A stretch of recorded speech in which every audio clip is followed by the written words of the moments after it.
बाकी प्रियंका हर मेहनत आज के डेट में समय में जरूरी बा। अनुपमा के निशा के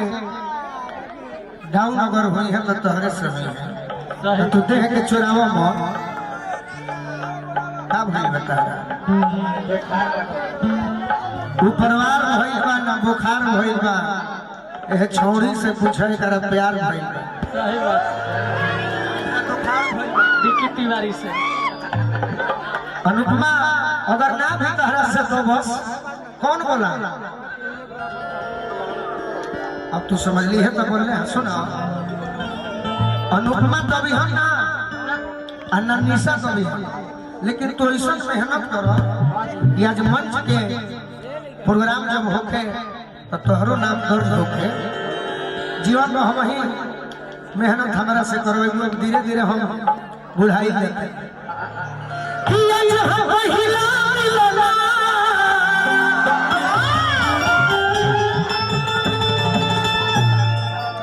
मिलन सजनी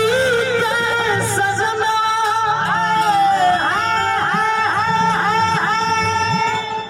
हमारे गुलाब नियन खिला बदना सोनी सोनी भावा जन बिहार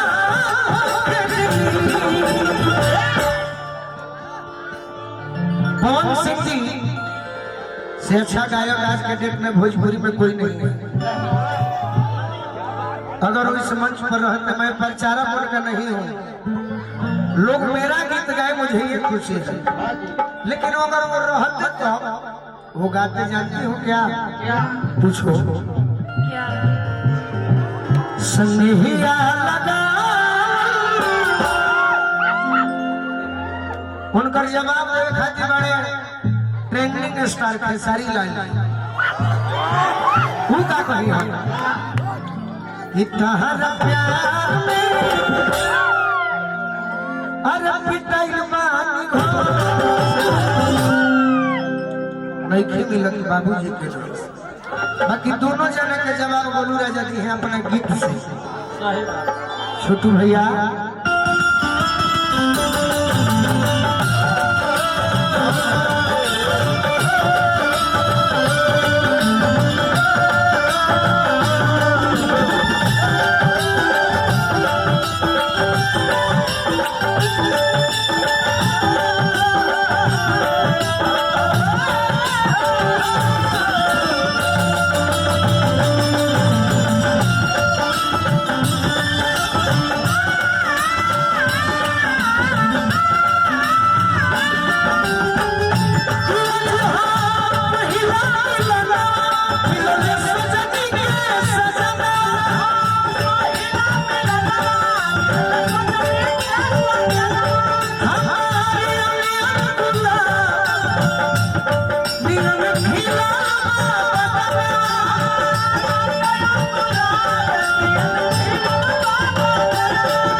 मामा जी हुई तो हमारे भी मामा जी हुई सुनी सुनी भाव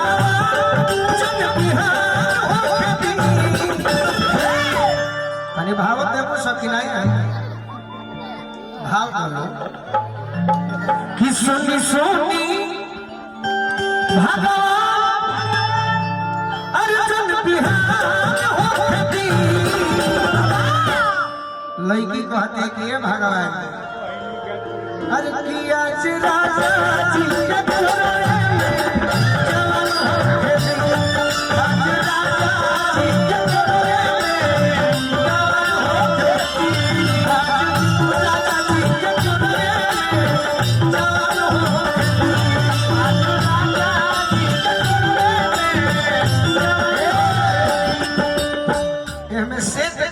तो दूसरा के सेट नहीं खे करे गुलू राजा के सेट करे कौन भी तोरा दिलावा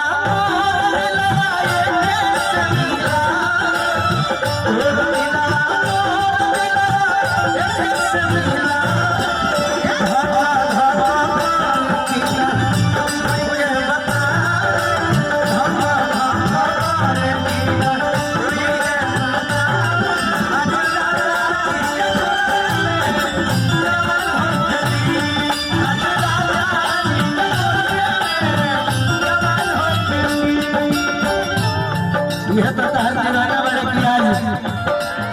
ते जाएगा बड़े ना तो दूसर जानी है बाकी सब भाई कहलन कि ना जब यह पर शिवानी है ऋतुमा लड़की बहुत विकास बाबा राजा जी के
अरे सूरजवा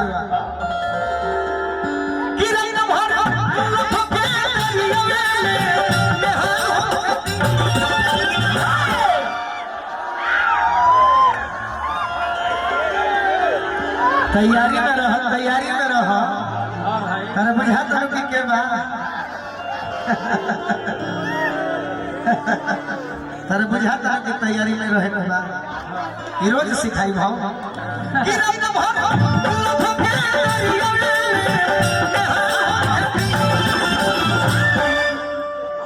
जो बच गए